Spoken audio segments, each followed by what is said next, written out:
میں ان عظیم ہستیوں سے بھی ملنا چاہتا ہوں جنہوں نے اس دور میں ہمیں اپنے اسلاف کے کارناموں سے روشناس کرایا ہے اور اسلامی یونانی طب کی اعلیٰ روایات کو زندہ کیا ہے۔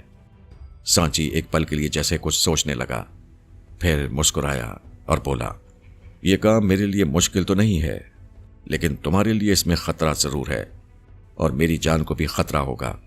اپنی جان کا خطرہ مجھے اس لیے قبول کرنا پڑے گا کہ میں تمہاری ایک خواہش کو پورا کرنے کا قول دے چکا ہوں، لیکن تمہاری جان کی مجھے ضرور فکر ہے۔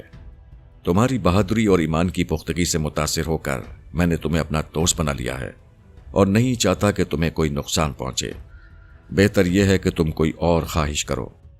شہزاد نے نفی میں سر ہلایا اور کہا، میں تمہیں بتا چکا ہوں کہ میری اور کوئی خواہش نہیں ہے، بس یہی ایک خواہش ہے، اور تم میری ایک خواہش پوری کرنے کا وعدہ کر چکے ہو۔ سانچی چپ ہو گیا۔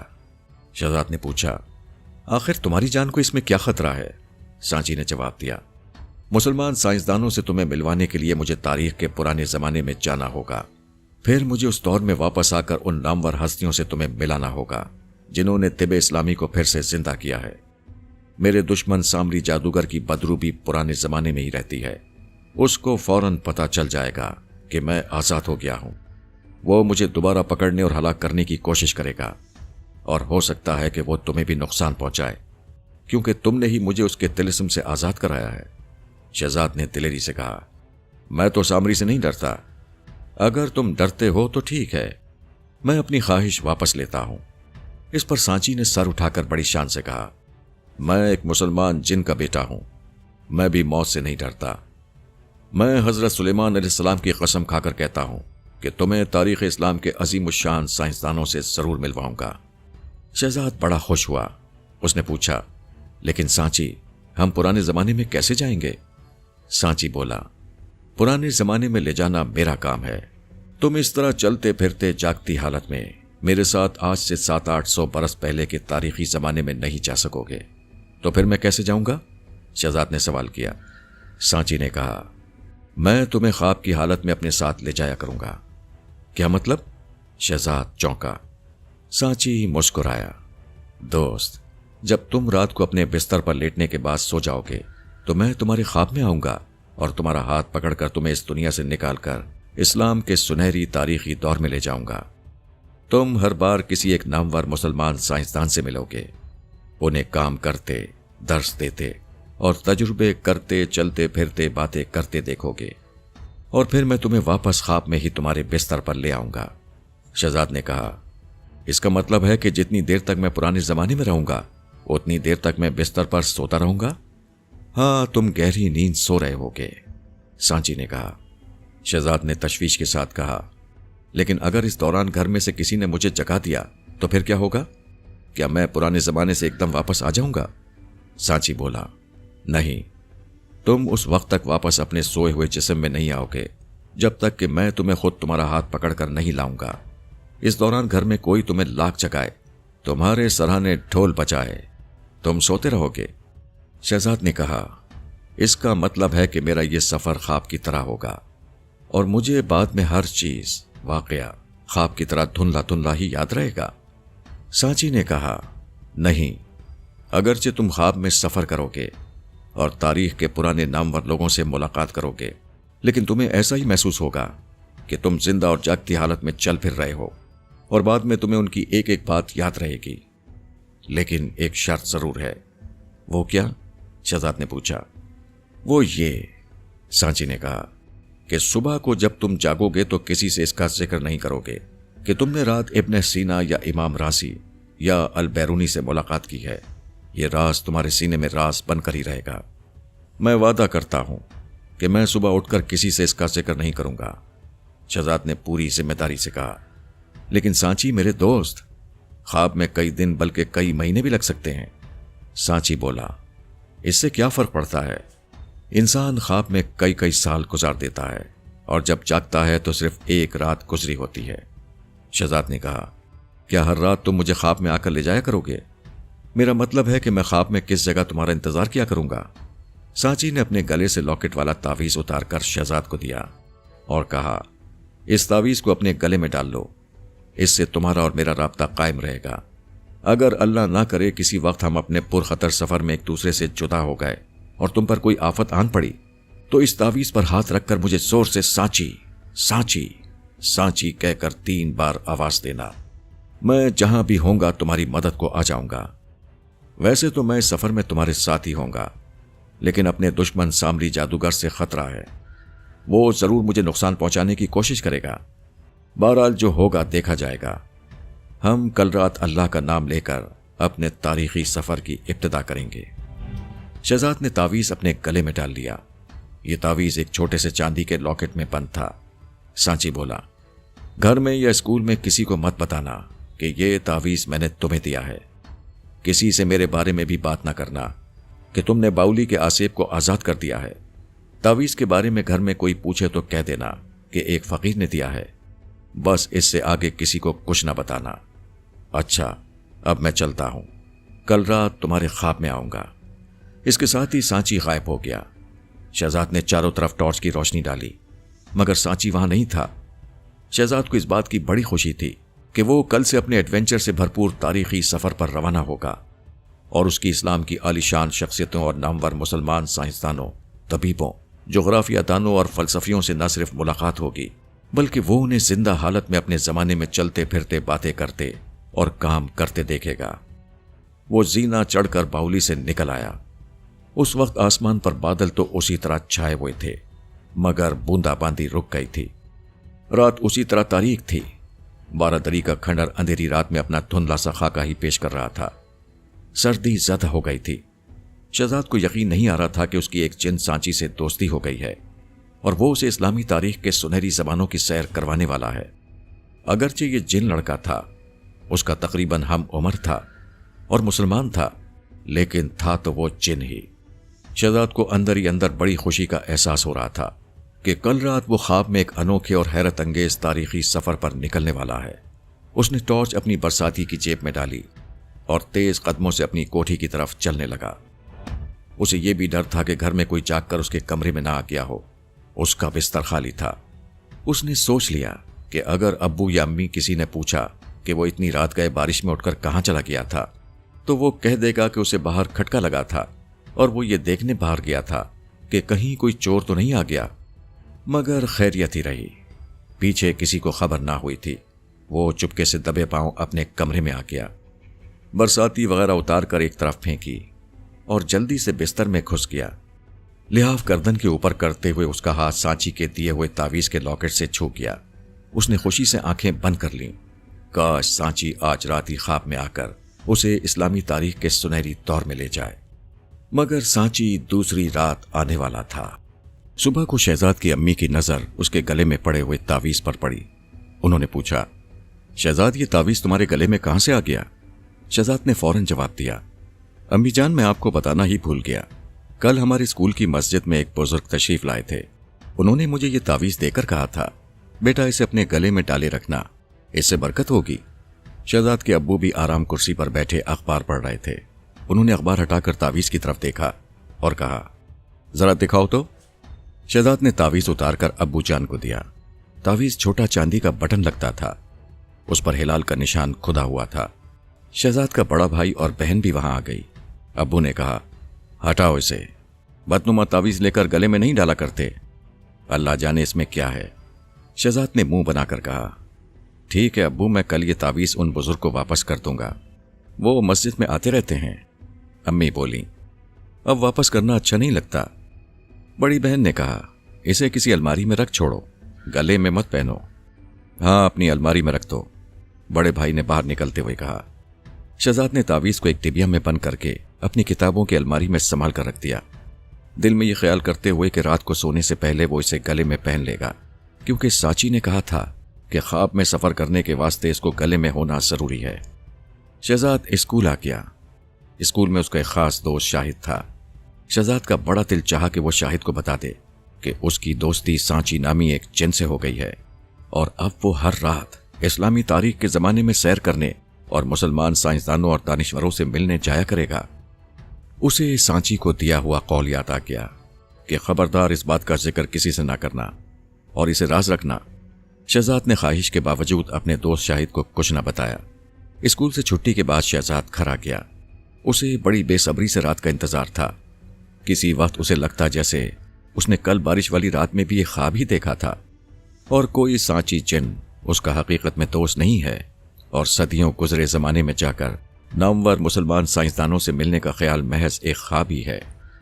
مگر جب اسے سانچی کے دیے ہوئے تعویذ کا خیال آیا جو صبح وہ اپنے ہاتھوں سے الماری میں بند کر کے آیا تھا، تو پھر اسے ایک بار پھر یقین ہو گیا کہ نہیں، وہ خواب نہیں تھا بلکہ حقیقت تھی، اور وہ آج رات ایک عجیب و غریب ایڈونچر سفر پر نکلنے والا ہے۔ وہ دعا مانگنے لگا کہ یا اللہ جلدی سے رات آ جائے، مگر رات کو تو اپنے وقت پر آنا تھا۔ عشاء کی نماز کے بعد شہزاد نے گھر والوں کے ساتھ مل کر کھانا کھایا اور اپنے کمرے میں جا کر بستر پر لیٹ گیا۔ اس وقت دیوار پر لگا ہوا گھنٹہ رات کے 9:30 بجا رہا تھا۔ دوسرے کمرے سے ٹیلی ویژن پر خبرنامے کے بند ہونے کی ساز کی آواز آ رہی تھی۔ شہزاد نے بتی گل کر دی۔ سردی کافی تھی۔ اس نے سونے سے پہلے الماری سے سانچی کا تعویذ نکال کر گلے میں پہن لیا تھا۔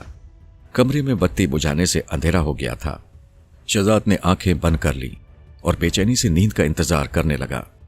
پہلے اسے آنکھیں بند کرنے کے تھوڑی دیر بعد ہی نیند آ جاتی تھی، مگر اب کافی دیر گزر گئی، اسے نیند نہیں آئی۔ وہ پریشان ہو گیا۔ اگر اسے نیند نہ آئی تو اس کا جن دوست سانچی اسے ساتھ لے کر تاریخ اسلام کے عہد میں کیسے جائے گا؟ وہ دل میں دعائیں مانگنے لگا، اللہ میاں مجھے جلدی سے نیند آ جائے۔ تھوڑی دیر میں اس پر غنودگی چھانے لگی۔ اس نے آنکھیں کھولیں تو دیکھا رات کا وقت تھا۔ آسمان پر چاند نکلا ہوا ہے، چاروں طرف چاندنی پھیلی ہے۔ وہ آسے بھی باولی والی بارہ دری کے پاس کھڑا ہے جہاں سانچی نے اس سے آنے کا وعدہ کیا تھا۔ ابھی اسے وہاں کھڑے کچھ ہی دیر ہوئی تھی کہ باولی کی طرف جاتے تاریخ سینے میں روشنی ہوئی، اور پھر سانچی اس کے سامنے کھڑا مسکرا رہا تھا۔ اس نے وہی کالا چغا پہن رکھا تھا۔ سیاہ گھنگریالے بالوں کے گچھے سر کے ساتھ چپکے ہوئے تھے، کانوں میں بالیاں تھیں، آنکھوں میں ہیروں کی چمک تھی جن میں سے کرنیں نکل رہی تھیں۔ سانچی نے کہا، میں نے وعدہ کیا تھا، میں آ گیا، کیا تم میرے ساتھ تاریخی سفر پر چلنے کو تیار ہو؟ سانچی نے شہزاد کے چہرے پر آنکھیں جماتے ہوئے کہا، ایک بار پھر سوچ لو شہزاد، اس سفر میں بڑے خطرے آئیں گے، میرا تمہارا ساتھ چھوٹ بھی سکتا ہے، اور میرے بغیر تم اکیلے اس سفر میں بھٹک کر کہیں کے کہیں نکل سکتے ہو۔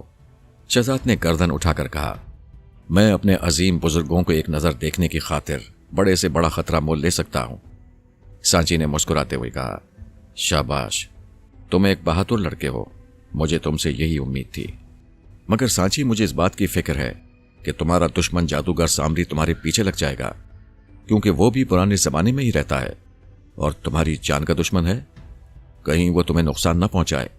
سانچی نے آسمان کی طرف ہاتھ اٹھا کر کہا، اللہ مالک ہے، تم سے جو وعدہ کیا ہے اسے ضرور پورا کروں گا۔ اب تم ہر رات اس طرح میرے ساتھ اس تاریخی سفر پر نکلا کرو گے۔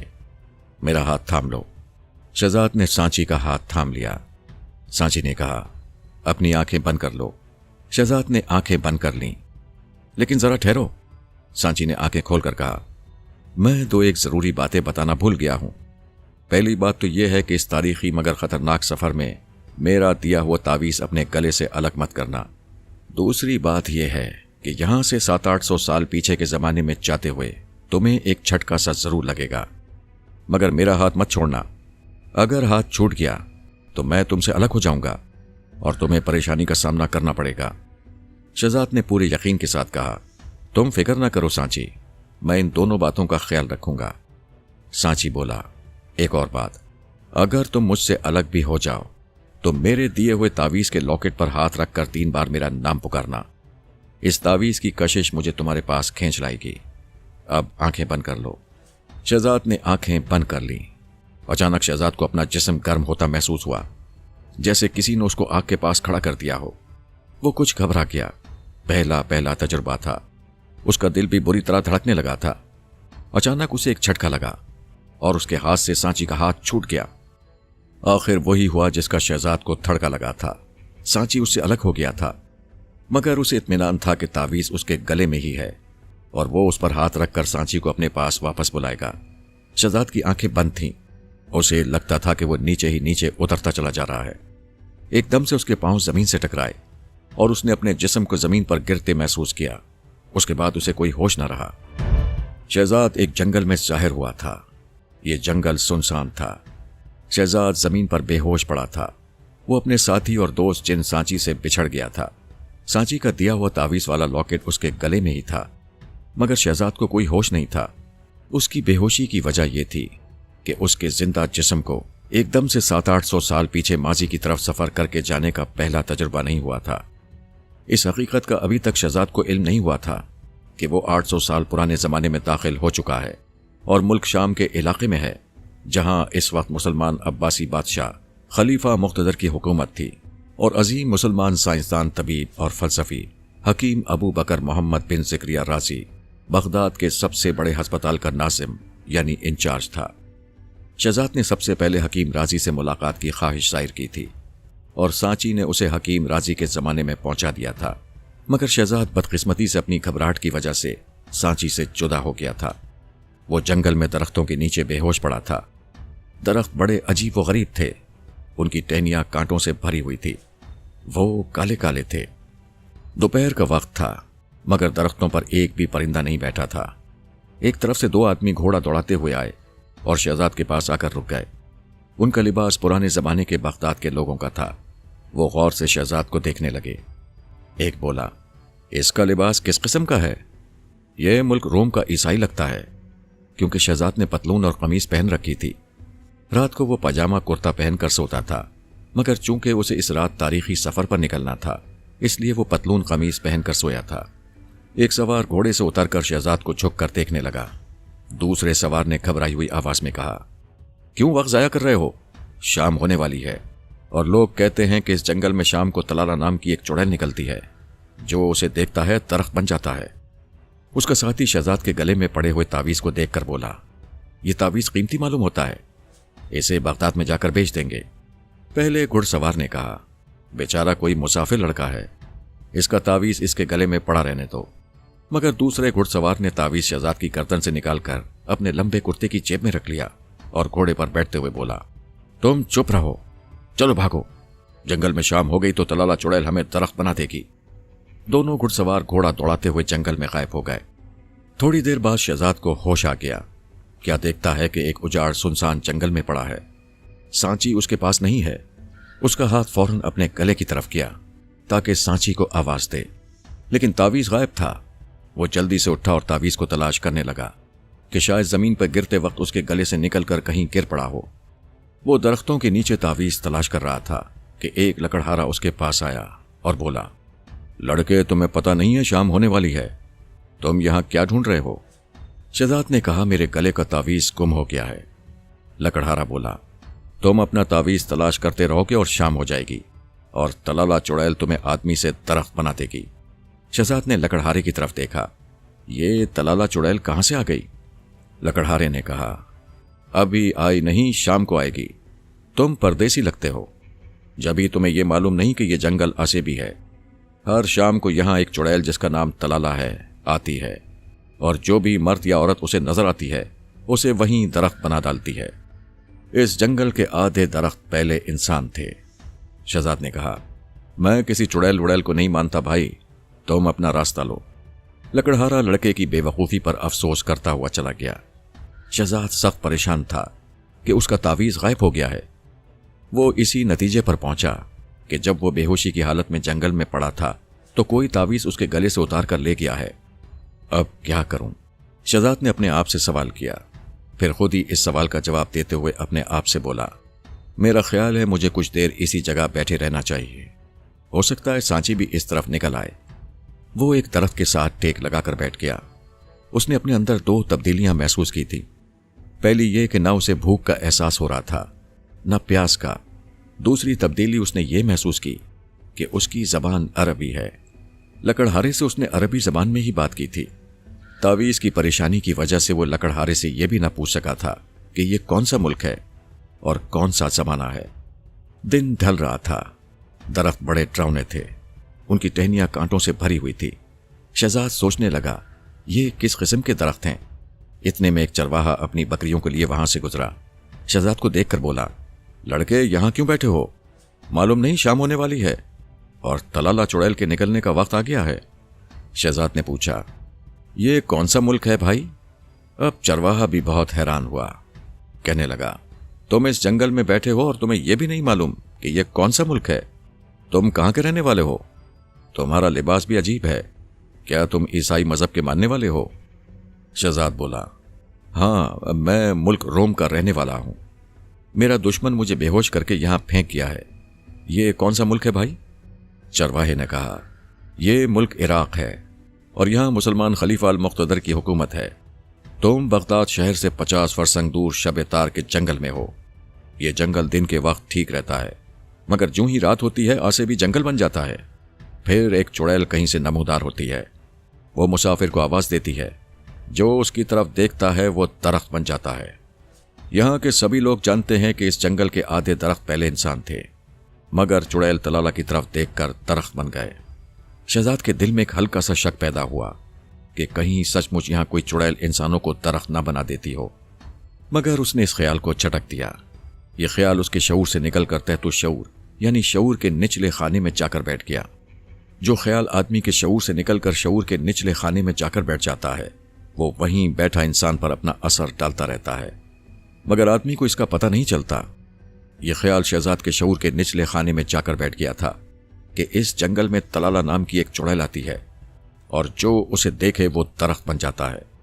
اسی لیے اسلام ہمیں یہ سکھاتا ہے کہ ہمیں ہمیشہ اچھی بات سوچنی چاہیے، اچھی بات سننی چاہیے، تاکہ اگر کوئی خیال ہمارے شعور سے نکل کر تحت الشعور کے نچلے خانے میں جا کر بیٹھ جائے تو وہ وہاں سے جسم پر اچھا اثر ہی ڈالے، برا اثر نہ ڈال سکے۔ کیونکہ خیال اچھا یا پاکیزہ اور نیک ہوگا تو وہ ہر حالت میں انسان پر اچھا اثر ہی ڈالے گا۔ چرواہا آگے بڑھنے لگا تو شہزاد نے پوچھا، بھائی ایک بات تو بتاؤ، کیا بغداد شہر میں حکیم رازی نام کا کوئی مسلمان طبیب بھی رہتا ہے؟ تم ابو بکر محمد بن زکریا رازی کی بات تو نہیں کر رہے ہو؟ شہزاد جلدی سے بولا، ہاں میں انہی کے بارے میں پوچھ رہا ہوں۔ چرواہا بولا، وہ تو اس زمانے کے سب سے بڑے طبیب اور عالم ہیں، وہ بغداد میں ہی رہتے ہیں، خلیفہ مقتدر کے ہسپتال کے ناظم ہیں اور مدرسۃ الحکمت میں طالب علموں کو درس بھی دیتے ہیں۔ مگر بھائی یہاں سے جتنی جلدی ہو سکے نکل جاؤ، شام ہو گئی تو چڑیل طلالہ تمہیں بھی درخت بنا دے گی۔ یہ کہہ کر چرواہا چل دیا۔ شہزاد کو یہ سن کر بہت ہی خوشی ہوئی کہ وہ نہ صرف یہ کہ اسلامی تاریخ کے سنہری دور میں پہنچ گیا ہے، بلکہ جس بغداد شہر میں حکیم رازی درس دیتے ہیں وہ اس شہر سے تھوڑے فاصلے پر ہی ہے۔ ایک بار پھر اسے سانچی کا خیال آ گیا۔ سانچی کے خیال کے ساتھ اسے اپنے تعویذ کا خیال آ گیا۔ وہ سوچنے لگا، تعویذ نہ ملا تو کیا ہوگا؟ میں تو اس دنیا سے کبھی واپس نہ جا سکوں گا۔ یہ سوچ سوچ کر شہزاد کا ذہن بہت پریشان ہو گیا۔ اس نے بے اختیار سانچی کو آواز دی، سانچی، سانچی میرے دوست تم کہاں ہو؟ میری آواز سن رہے ہو تو میرے پاس آ جاؤ، میں تمہارے بغیر سخت پریشان ہوں۔ لیکن اس کا کچھ اثر نہ ہوا۔ شہزاد تعویذ پر ہاتھ رکھ کر آواز دیتا تو سانچی فوراً حاضر ہو جاتا۔ اس نے سوچا کہ چلو بغداد شہر کو چلتے ہیں اور اس تاریخی شہر کی سیر کرتے ہیں، شاید وہاں سانچی سے بھی ملاقات ہو جائے۔ یہ شہزاد کا پہلا سفر تھا۔ اسے معلوم نہیں تھا کہ تعویذ کے بغیر سانچی کسی حالت میں بھی اس کے پاس نہیں آ سکتا تھا۔ وہ درختوں میں ایک طرف چل پڑا، چلتا گیا۔ جنگل ختم ہونے کا نام نہ لیتا تھا۔ اس کے تحت الشعور یعنی شعور کے نچلے حصے میں بیٹھے ہوئے چڑیل کے خیال کا اثر ظاہر ہونے لگا تھا۔ کسی وقت اچانک اسے وہم سا ہوتا کہ جیسے کسی چڑیل نے اسے پیچھے سے آواز دی ہے۔ جنگل میں ایک کنواں آ گیا۔ شہزاد ذرا سستانے کے لیے وہاں بیٹھا تو ایک آدمی تیز تیز قدموں سے جا رہا تھا۔ شہزاد کو دیکھ کر وہ رکا اور آواز دے کر بولا، او نادان لڑکے، کیوں اپنی جان کے دشمن بن گئے ہو؟ جانتے نہیں چڑیل طلالہ کے نکلنے کا وقت ہو رہا ہے، بھاگو یہاں سے۔ وہ آدمی تیز تیز چلتا ہوا آگے نکل گیا۔ اب تو شہزاد کو بھی وہم سا ہونے لگا کہ سب لوگ کہتے ہیں تو کہیں سچ مچ جنگل میں چڑیل نہ نکل آئے، مگر پھر فوراً ہی شہزاد نے اس خیال کو جھٹک کر ذہن سے نکال دیا۔ مگر اب وہاں بیٹھنے کو بھی اس کا جی نہ مانتا تھا۔ وہ بھی اسی طرف چل پڑا جہاں وہ آدمی گیا تھا۔ جنگل کافی بڑا تھا۔ جوں شام قریب آ رہی تھی، شہزاد کا چڑیل کے بارے میں بھی وہم بڑھ رہا تھا۔ اس کے شعور کے نیچے بیٹھا ہوا چڑیل کا خیال اب اپنے پرزے نکالنے لگا تھا اور شہزاد کے دماغ پر اثر ڈال رہا تھا۔ قدرتی طور پر شہزاد کے قدم تیز ہو گئے۔ سورج کہیں مغرب میں غروب ہونے لگا تھا اور درختوں میں اندھیری کی چادر پھیل رہی تھی۔ طلالہ چڑیل کا خیال اب شہزاد کے تحت الشعور سے نکل کر اس کے شعور میں آ گیا اور اسے ڈرانا شروع کر دیا۔ شہزاد کو یوں ہی وہم سا ہونے لگا جیسے کسی درخت کے پیچھے سے اچانک تلالہ چڑیل نکل کر اس کے سامنے آ جائے گی۔ اس نے دوڑنا شروع کر دیا، مگر جنگل ختم ہی نہیں ہوتا تھا۔ اچانک شہزاد کو جیسے زمین نے جکڑ لیا، اس کے پاؤں من بھاری ہو گئے، اس کا چہرہ دہشت کے مارے سفید ہو گیا۔ اس سے چند قدم کے فاصلے پر ایک درخت کے پیچھے سے نکل کر ایک ڈراؤنی شکل والی عورت جس کے بال کھلے ہوئے تھے، چہرے پر وحشت برس رہی تھی، اس کے سامنے آن کھڑی ہوئی تھی۔ ڈراؤنی شکل والی عورت نے ایک مکروہ قہقہہ لگایا اور کہا، تو میرے قابو میں آ گیا، میں تلالہ چڑیل ہوں، جا درخت بن جا، درخت بن جا۔ عورت نے اپنی لاٹھی کا رخ شہزاد کی طرف کر کے بھیانک قہقہہ لگایا۔ شہزاد کا ذہن پہلے سے تیار ہو چکا تھا۔ جنگل میں جو بھی اسے ملا تھا اس نے یہی کہا تھا کہ شام کو تلالہ چڑیل نکلتی ہے اور جو اس کے سامنے آئے اور وہ اسے دیکھے تو درخت بن جاتا ہے۔ شہزاد کی چیخ نکل گئی اور وہ دھڑام سے گرا اور بے ہوش ہو گیا۔ اسے کچھ ہوش نہ رہا کہ وہ کہاں ہے۔ جب اسے ہوش آیا تو وہی جنگل تھا اور دن کی روشنی پھیل رہی تھی۔ شہزاد بے اختیار اٹھا۔ اس نے اپنے بازو پر ہاتھ پھیرا تو اسے یوں لگا جیسے وہ کسی درخت کی ٹہنی پر ہاتھ پھیر رہا ہے۔ اس نے جلدی سے ہاتھ کھینچ لیا، اسے کانٹے چبھے تھے۔ اس نے دوسرے بازو پر ہاتھ پھیرا، دوسرا بازو بھی اسے درخت کے کانٹوں بھری ٹہنی لگا۔ شہزاد نے گھبرا کر اپنے سینے پر ہاتھ لگایا تو اسے یوں محسوس ہوا جیسے وہ کسی درخت کے تنے کو چھو رہا ہے۔ اسے اپنے سر کے اوپر درخت کی چھوٹی چھوٹی کانٹے بھری ٹہنیاں لگی ہوئی نظر آنے لگیں۔ اس نے اپنے دماغ پر زور ڈالا۔ اسے کچھ یاد نہیں آ رہا تھا کہ وہ کون ہے اور کہاں سے آیا ہے۔ اگر کچھ یاد تھا تو یہی کہ وہ ایک درخت ہے۔ اتنے میں ایک لکڑہارا کلہاڑا لے کر وہاں سے گزرا تو شہزاد نے چیخ کر التجا کی، اللہ کے لیے مجھے مت کاٹنا، میں ابھی چھوٹا سا درخت ہوں، خدا کے لیے مجھے نہ کاٹنا۔ یہ کہہ کر شہزاد ایک طرف کو بھاگ اٹھا۔ لکڑہارا حیرانی سے دیکھتا رہ گیا، اس لڑکے کو کیا ہو گیا ہے؟ شہزاد دوڑتے دوڑتے اس مقام پر جا پہنچا جہاں جنگل ختم ہو جاتا تھا اور ریت کے چھوٹے چھوٹے ٹیلوں کا سلسلہ شروع ہو رہا تھا۔ ان ٹیلوں میں کہیں کہیں کھجور کے درختوں کے جھنڈ بھی نظر آ رہے تھے۔ شہزاد نے دونوں بازو سینے پر باندھ رکھے تھے، اس کے چہرے پر ہوائیاں اڑ رہی تھیں۔ وہ سہما سہما سا کھجوروں کے جھنڈ کی طرف چلا جا رہا تھا۔ اس کے ذہن میں صرف ایک ہی خیال تھا کہ وہ کانٹے دار شاخوں والا درخت ہے۔ اسے اور کچھ بھی یاد نہیں آ رہا تھا۔ وہ اپنا نام اور اپنے تاریخی سفر اور ساتھی دوست کو بالکل بھول چکا تھا۔ چلتے چلتے ایک چھوٹا سا نخلستان آ گیا۔ نخلستان میں کھجور کے درختوں کے نیچے چشمہ بہہ رہا تھا۔ دو عورتیں سرائیوں میں پانی بھر رہی تھیں۔ شہزاد اچانک بازو کھول کر ان کے سامنے کھڑا ہو گیا اور چلایا، بہنوں میں درخت ہوں، مجھ پر پانی ڈالو، میری جڑیں سوکھ رہی ہیں۔ شہزاد عورتوں کو آوازیں دیتا رہا، مجھ سے ڈرو نہیں، درخت کسی کو کچھ نہیں کہتے، میری جڑیں سوکھ رہی ہیں، مجھے پانی دو۔ مگر عورتیں ریت کے ٹیلے کے پیچھے غائب ہو چکی تھیں۔ شہزاد نے چشمے میں چھلانگ لگا دی۔ پانی اس کے گھٹنوں تک تھا۔ اس نے اپنے جسم پر پانی ڈالنا شروع کر دیا، ساتھ ہی خوش ہو کر کہہ رہا تھا، شکر خدا کا، سوکھے درخت کو پانی مل گیا، میری سوکھی جڑوں کو پانی مل گیا، اب میری ٹہنیوں پر نئی کوپلیں پھوٹیں گی، نئے نئے ہرے بھرے پتے نکلیں گے۔ وہ بغداد شہر سے چند کلومیٹر کے فاصلے پر تھا۔ وہاں سے ایک قافلہ بغداد کی طرف جاتے ہوئے گزرا۔ کچھ لوگ پانی پینے چشمے پر آ گئے۔ شہزاد انہیں دیکھ کر پیچھے ہٹ گیا اور کہنے لگا، خدا کے لیے مجھے ہاتھ نہ لگانا، میری ٹہنیوں پر نئی نئی کوپلیں پھوٹی ہوئی ہیں، وہ ٹوٹ جائیں گی۔ مسافروں نے تعجب سے شہزاد کو دیکھا۔ ایک نے پوچھا، لڑکے تم کون ہو؟ شہزاد نے جواب دیا، کمال ہے، درخت سے پوچھ رہے ہو کہ وہ کون ہے؟ ارے میں درخت ہوں، یہ میری ٹہنیاں ہیں اور یہ میری جڑیں ہیں۔ لوگوں نے اسے پاگل سمجھ کر کچھ نہ کہا اور چشمے پر منہ ہاتھ دھونے لگے۔ ان میں ملک ایران کا ایک نوجوان مسلمان لڑکا بھی تھا جو نامور مسلمان طبیب رازی سے درس لینے بغداد جا رہا تھا۔ اس کو معلوم تھا کہ طبیب رازی دنیا اسلام کا پہلا حکیم ہے جو جسمانی بیماریوں کے علاج کے ساتھ نفسیاتی بیماریوں کا بھی علاج کرتا ہے۔ شہزاد کو دیکھتے ہی وہ سمجھ گیا کہ وہ کسی نفسیاتی مرض میں مبتلا ہے، ورنہ وہ درخت نہیں ہے بلکہ نوجوان لڑکا ہے۔ یہ ایرانی طالب علم جس کا نام اسفند یار تھا، نفسیاتی بیماریوں کے سلسلے میں ہی حکیم رازی سے مزید تعلیم حاصل کرنے بغداد آیا تھا۔ اس نے سوچا کیوں نہ اس لڑکے کو حکیم رازی کے ہسپتال میں لے جا کر اس کا نفسیاتی علاج کرایا جائے۔ اس طرح سے وہ استاد مکرم حکیم رازی کو نفسیاتی علاج کرتے اپنی آنکھوں سے دیکھے گا اور اس کے علم میں بہت اضافہ ہوگا۔ چنانچہ اس نے کسی نہ کسی طرح شہزاد کو اپنے ساتھ بغداد چلنے پر راضی کر لیا۔ شہزاد بار بار ایرانی طالب علم کو یہی کہتا کہ میں درخت ہوں، میں چل کیوں رہا ہوں، مجھے زمین میں گاڑ دو، مجھے زمین میں گاڑ دو۔ ایرانی طالب علم اسفندیار نے کہا، فکر نہ کرو دوست، بغداد چل کر میں تمہیں ایک باغ میں لگا دوں گا۔ شہزاد بڑا خوش ہوا۔ قافلہ بغداد کی طرف روانہ ہو گیا۔ ادھر وہ ٹھگ بھی بغداد پہنچ گئے تھے، جن میں سے ایک ٹھگ نے شہزاد کے گلے سے تعویذ اتار لیا تھا۔ بغداد پہنچنے کے بعد اس ٹھگ نے تعویذ ایک جوہری کے پاس فروخت کر دیا اور پیسے لے کر چلتا بنا۔ جوہری نے اس لیے تعویذ خرید لیا کہ وہ چاندی کا بنا ہوا تھا، دوسرے اس پر ہلال کا بڑا خوبصورت ڈیزائن بنا ہوا تھا۔ اسی شام بغداد شہر کے ایک سوداگر کی بیٹی زرتاج کچھ زیور خریدنے جوہری کی دکان پر آئی تو اسے وہ تعویذ پسند آ گیا۔ اس نے دوسرے زیورات کے ساتھ وہ تعویذ بھی خرید لیا اور گھر آ کر اپنے گلے میں ڈال لیا۔ تعویذ گلے میں ڈالتے ہی اسے کچھ بوجھ سا محسوس ہوا، لیکن اس نے کچھ خیال نہ کیا۔ زرتاج کو تعویذ پر بنا ہوا ہلال کا نشان بہت اچھا لگا تھا، چنانچہ اس نے تعویذ پہنے رکھا۔ قافلہ بغداد میں پہنچ کر سرائی میں اترا۔ ایرانی طالب علم اسفندیار نے شہزاد کو ساتھ لیا اور حکیم رازی کے شفا خانے کی طرف چل پڑا۔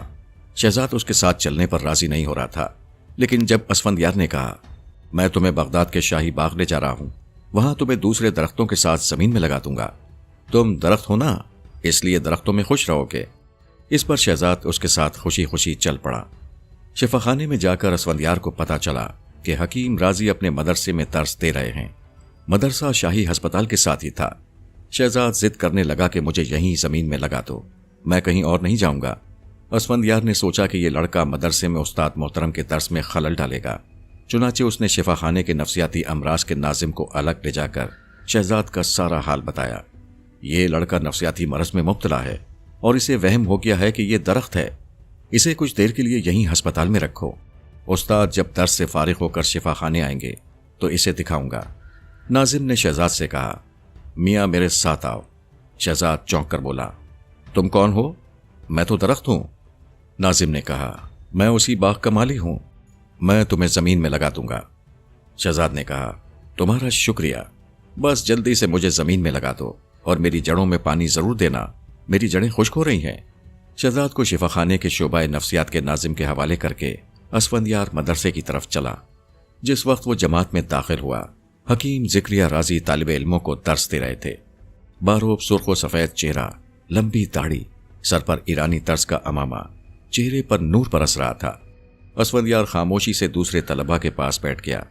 حکیم رازی فرما رہے تھے، ایک مسلمان طبیب پر لازم ہے کہ وہ طبی اور اخلاقی اصولوں کی سختی سے پابندی کرے۔ اس مدرسے سے جب آپ لوگ تعلیم حاصل کر کے واپس جائیں گے تو آپ کو عہد کرنا ہوگا کہ آپ کسی کو ایسی دوائی نہیں دیں گے جس سے وہ بیمار ہو جائے، نہ کسی کو زہر دیں گے اور نہ اپنے مریض کی بیماری کا حال کسی دوسرے کو بتائیں گے۔ اللہ تعالیٰ نے انسان کو نیکی اور بدی میں فرق کرنے کی صلاحیت عطا کر دی ہے، اس لیے آپ کو بدی سے دور رہ کر نیکی کا راستہ اختیار کرنا چاہیے۔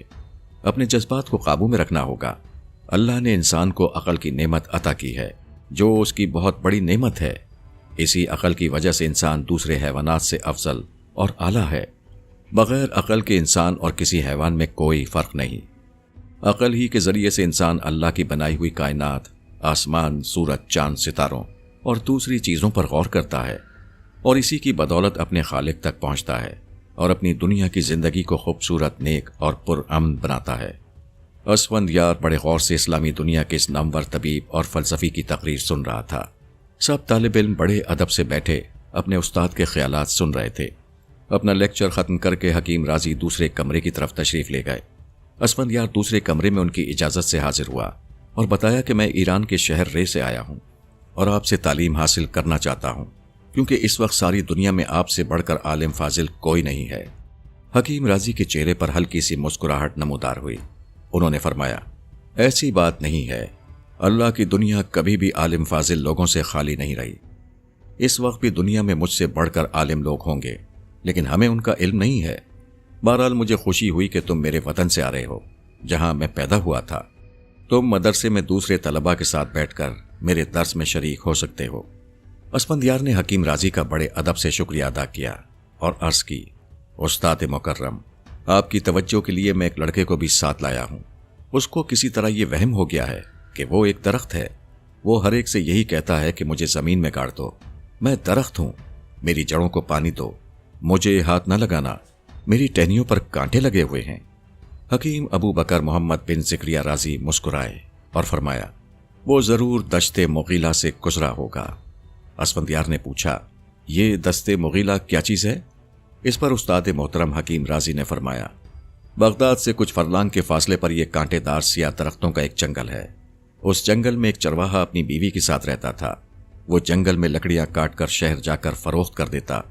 ایک روز ایسا ہوا کہ چرواہا شام کے وقت لکڑیاں بیچ کر واپس جنگل سے گزر رہا تھا کہ ایک چیتا اسے اٹھا کر لے گیا۔ جب وہ رات کو جھونپڑی میں نہ پہنچا تو اس کی بیوی پریشان ہو کر اپنے خاوند کو تلاش کرنے لگی، مگر چرواہے کی لاش بھی نہ ملی۔ غمزدہ بیوی صدمے سے نیم دیوانی ہو گئی۔ لوگ اسے تنگ کرتے تھے۔ کسی نے ایک دن اس سے کہہ دیا کہ تمہارے خاوند کو کسی جادوگر نے درخت بنا دیا ہے۔ بس یہ بات اس دیوانی عورت کے ذہن میں اٹک گئی۔ اب وہ شام کے وقت جب ہلکا ہلکا اندھیرا جنگل میں پھیل جاتا تو درختوں میں نکل آتی، اور جو کوئی مسافر اسے ملتا اس کو بلند آواز سے کہتی ہے، جا درخت بن جا، تو نے میرے خاوند کو درخت بنا دیا ہے، تو بھی درخت بن جا۔ شروع میں تو لوگوں نے کوئی خیال نہ کیا، مگر کچھ عرصے بعد لوگوں میں یہ بات مشہور ہو گئی کہ چرواہے کی بیوی چڑیل بن گئی ہے، اور وہ جنگل سے شام کے وقت گزرنے والوں کو درخت بنا دیتی ہے۔ جیسا کہ لوگوں کی عادت ہوتی ہے کہ وہ کوئی اس قسم کی بات سنتے ہیں تو آگے بڑھا چڑھا کر سناتے ہیں۔ چنانچہ کچھ لوگوں نے تو یہاں تک مشہور کر دیا کہ انہوں نے اپنی آنکھوں سے ایک مسافر کو درخت بنتے دیکھا ہے۔ اس کے بعد یہ آسیبی جنگل مشہور ہو گیا۔ دن کے وقت تو لوگ یہاں لکڑیاں وغیرہ کاٹنے آ جاتے۔ سورج غروب ہونے کے بعد کوئی اس جنگل کا رخ نہیں کرتا تھا۔ مجھے یقین ہے کہ تمہارے اس دوست لڑکے کے ساتھ بھی ایسا ہی ہوا ہے۔ وہ اس جنگل سے شام کے وقت گزرا ہوگا۔ چرواہے کی دیوانی بیوی نے اچانک سامنے آ کر اس سے کہا ہوگا کہ جا درخت بن جا، اور نفسیاتی طور پر تمہارے اس دوست کے دماغ میں یہ وہم جڑ پکڑ گیا کہ وہ درخت بن گیا ہے۔ اسفندیار بڑے غور سے حکیم رازی کی باتیں سن رہا تھا۔ جب انہوں نے سلسلہ کلام بند کیا تو اسفندیار نے عرض کی، جناب عالی، جیسا آپ نے فرمایا ضرور ایسا ہی ہوگا۔ آپ ایک نظر لڑکے کو دیکھ لیجئے، میں اسے شفا خانے میں چھوڑ آیا تھا۔ حکیم رازی نے فرمایا، میں شفا خانے ہی کی طرف جا رہا ہوں، آؤ میرے ساتھ۔ بغداد کا شاہی شفا خانہ مدرسے کے برابر ہی تھا۔ جب حکیم رازی شفا خانے کے بڑے کمرے میں تشریف لائے تو شہزاد اس وقت مریضوں والے پلنگ پر دونوں بازو پھیلائے کھڑا تھا اور کہہ رہا تھا، خبردار میرے قریب نہ آنا، میری ٹہنیوں پر 2 طوطے بیٹھے ہیں، وہ اڑ جائیں گے، میری ٹہنیوں کو ہاتھ نہ لگانا۔ حکیم رازی کو تشریف لاتا دیکھ کر شفا خانے کے ملازم ادب سے کھڑے ہو گئے۔ اسفندیار نے عرض کی، استاد محترم، یہی وہ لڑکا ہے جسے یقین ہو گیا ہے کہ میں درخت ہوں۔ شہزاد کو کچھ ہوش نہیں تھا۔ اس نے حکیم رازی کو اپنی طرف بڑھتے ہوئے دیکھا تو فوراً پکار اٹھا، میرے قریب نہ آئیے، میری ٹہنیوں پر بیٹھے ہوئے طوطے اڑ جائیں گے۔ حکیم رازی نے شفا خانے کے خاص ملازموں کو اشارہ کیا۔ انہوں نے لپک کر شہزاد کو اپنے قابو میں کر کے پلنگ پر لیٹا دیا۔ شہزاد چلاتا رہا، میرے طوطے اڑ گئے، ارے میرے طوطے اڑ گئے، پکڑو پکڑو، میرے درخت کی ٹہنیاں نہ توڑو، مجھے زمین میں گاڑ دو، ارے میں تو درخت ہوں۔ اتنی دیر میں حکیم رازی کے دوسرے اشارے پر شفا خانے کے ایک ملازم نے شہزاد کا منہ کھول کر ایک خاص دوائی کے چند قطرے حلق میں ٹپکائے۔ اس دوائی کے اثر سے شہزاد پر نیند کا غلبہ ہو گیا اور وہ گہری نیند سو گیا۔ تمام طلبہ پلنگ کے ارد گرد جمع ہو گئے۔ وہ یہ دیکھنے کو بےتاب تھے کہ اسلامی دنیا کا یہ سب سے بڑا طبیب اور حکیم اس لڑکے کا کس طرح علاج کرتا ہے۔ شہزاد سو رہا تھا۔ اسفندیار بھی حکیم صاحب کے پہلو میں کھڑا تھا۔ ایک طالب علم نے سوال کیا، شیخ محترم، اسے یہ مرض کیسے لاحق ہو گیا؟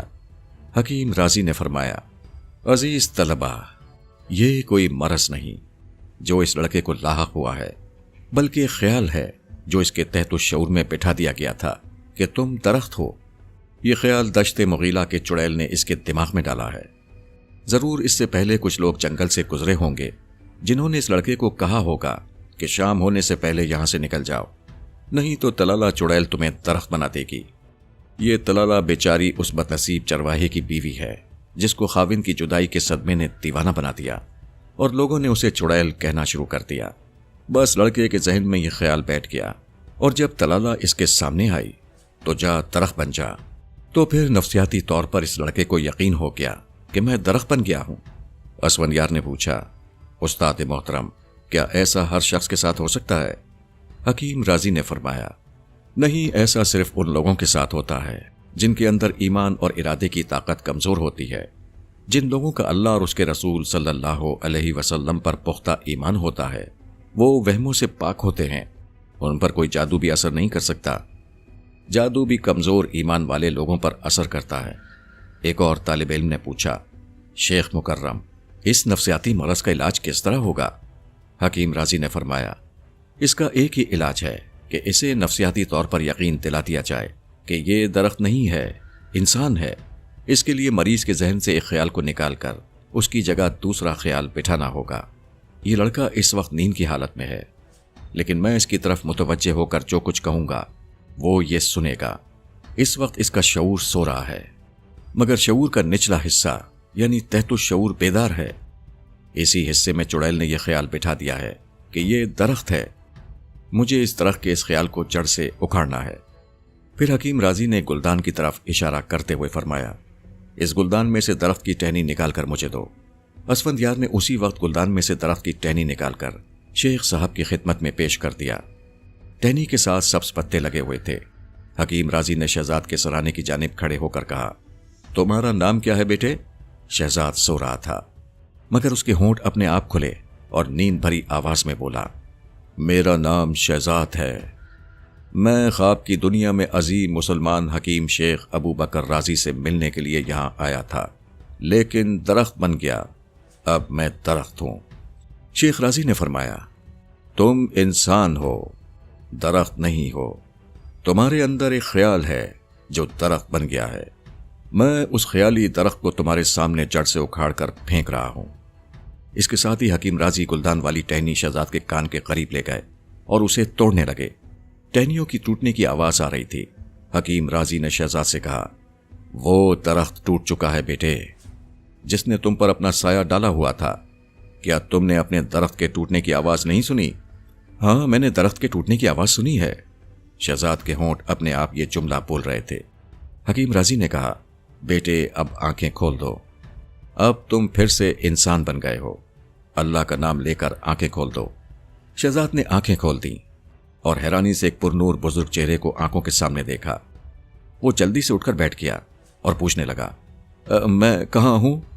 ایرانی طالب علم اسفندیار نے کہا، شہزاد تم اس وقت بغداد کے شاہی شفا خانے میں عالم اسلام کے سب سے عظیم حکیم و طبیب شیخ ابو بکر رازی کے سامنے ہو۔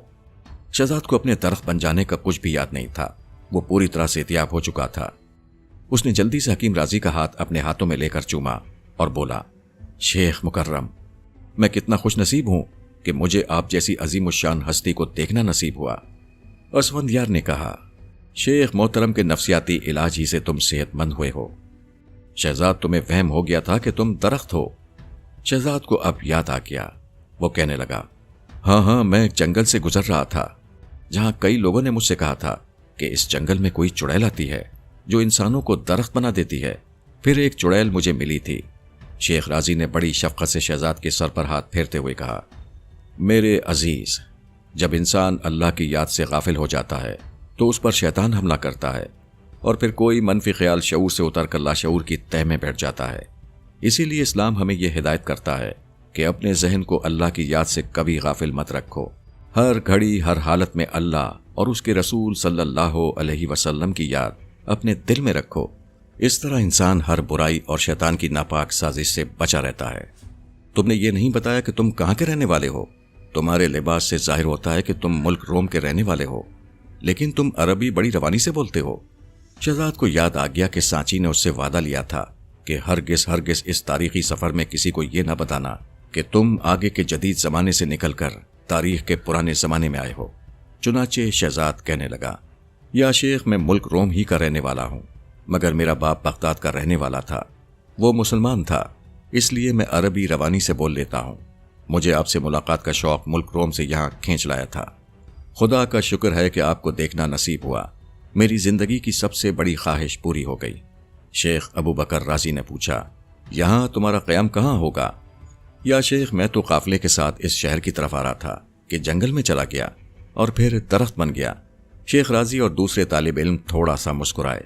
اسفندیار نے کہا، لیکن اب تو تم درخت نہیں ہو۔ میں کبھی بھی درخت نہیں تھا، شہزاد نے جواب دیا۔ وہ تو ایک خیال کا اثر ہو گیا تھا۔ اگر شیخ محترم میرا علاج نہ کرتے تو نہ جانے میں کب تک درخت ہی بنا رہتا۔ شیخ راضی نے اسفند یار کی طرف دیکھ کر کہا، یہ طالب علم تمہیں میرے پاس لایا تھا، تمہیں خداوند کریم کا شکر اور اس طالب علم کا شکریہ ادا کرنا چاہیے۔ اسفند یار نے مسکراتے ہوئے کہا، میرا نام اسفند یار ہے۔ شہزاد نے اسفند یار کا شکریہ ادا کیا اور کہا، یا شیخ میں جب تک بغداد میں ہوں آپ کے پاس ہی رہنا چاہتا ہوں تاکہ روزانہ آپ کا درس سنوں۔ شیخ ابو بکر راضی اٹھ کھڑے ہوئے۔ انہوں نے ایک طالب علم سے کہا، شہزاد کو مدرسے کے ایک حجرے میں ٹھہرا دو، اس کے کھانے پینے کا انتظام بھی مدرسے کی طرف سے ہی ہوگا۔ یہ فرما کر شیخ راضی شفا خانے کے دوسرے کمرے کی طرف بڑھ گئے۔ حجرے میں آ کر شہزاد نے اپنے محسن اور نئے دوست ایرانی طالب علم اسفند یار سے کہا، مجھے یقین نہیں آ رہا ہے کہ میں اسلامی عہد کے طبیب اعظم ابو بکر محمد بن زکریا رازی سے ملاقات کر کے آ رہا ہوں۔ اسفند یار کہنے لگا، اس میں یقین نہ کرنے کی کون سی بات ہے؟ بھائی یہ سن 824 ہے، تم روم سے اور میں ایران سے یہاں بغداد میں آیا ہوں۔ طبیب اعظم رازی بغداد کے شاہی شفا خانے کے ناظم اعلیٰ ہے اور مدرسۃ الحکمت میں درس بھی دیتے ہیں۔ شہزاد اسے کیسے بتاتا کہ وہ روم سے نہیں بلکہ آگے کے زمانے سے آیا ہے، جہاں دفتروں میں ایئر کنڈیشنر لگے ہوئے ہیں، کمپیوٹروں سے کام لیا جاتا ہے اور انسان چاند پر پہنچ چکا ہے۔ وہ یہ راز کسی پر ظاہر نہیں کر سکتا تھا۔ اس نے مزہ لینے کے لیے صرف اتنا کہا کہ اسفند یار، کیا تم یقین کرو گے کہ ایک زمانہ ایسا بھی آئے گا جب ملک امریکہ کا ایک راکٹ آدمی کو لے کر چاند پر اترے گا اور لوگ ٹیلی ویژن پر انسان کو چاند پر چھلانگے لگاتے دیکھیں گے؟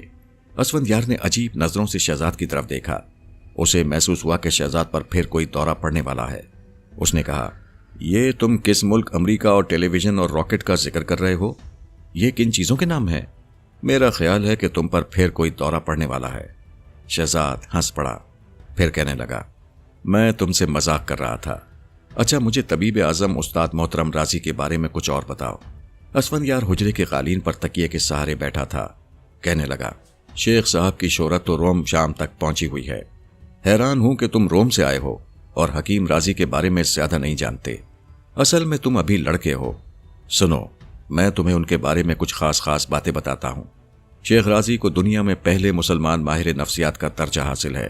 وہ شعور اور تحت الشعور کی گہرائیوں میں اتر کر مریض کا علاج کرتے ہیں، جیسا کہ انہوں نے تمہارا علاج کیا۔ اسلامی طب میں تحلیل نفسی کا فن زکریا بن رازی ہی کا مرہون منت ہے۔ وہ ایران کے شہر میں پیدا ہوئے، جہاں کا میں بھی رہنے والا ہوں۔ زکریا رازی کو جراحی میں بھی کمال حاصل ہے۔ زخم کو سینے کے لیے تانت کا استعمال بھی انہوں نے ہی شروع کیا۔ وہ عظیم طبیب ہونے کے علاوہ کیمیا دان بھی ہیں۔ وہ اس وقت تک مختلف موضوعات پر 150 سے زائد کتابیں لکھ چکے ہیں۔ شہزاد کے منہ سے اچانک نکل گیا، اور ان میں سے اکثر کتابوں کا انگریزی فرانسیسی میں ترجمہ ہو چکا ہے اور پیرس، لندن اور ویانا کی یونیورسٹیوں میں پڑھائی جاتی ہیں۔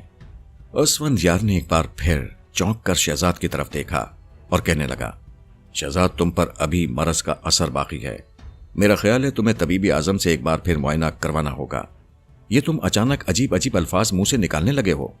شہزاد کو بڑی ہنسی آ رہی تھی، لیکن وہ سنجیدہ بنا رہا اور کہنے لگا، میرے دوست مجھے معاف کر دینا، کبھی کبھی ایسا ہو جاتا ہے، مجھے خود معلوم نہیں ہوتا کہ میں کیا کہہ رہا ہوں۔